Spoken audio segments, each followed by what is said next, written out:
Did you know that some materials allow electricity to move through them easily, while others don't? Let's find out why. Conductors are materials that allow electricity to pass through them without much resistance.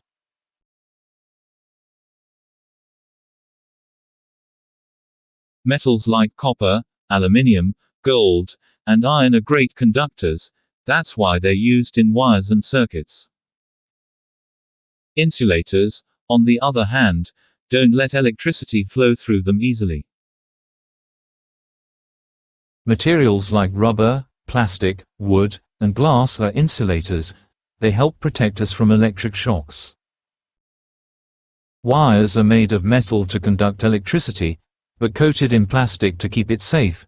That's the perfect teamwork of conductors and insulators. So, conductors let electricity flow, and insulators stop it. Can you name one example of each? Thanks for watching. Remember to like, subscribe, and keep learning with Mr. G Explains.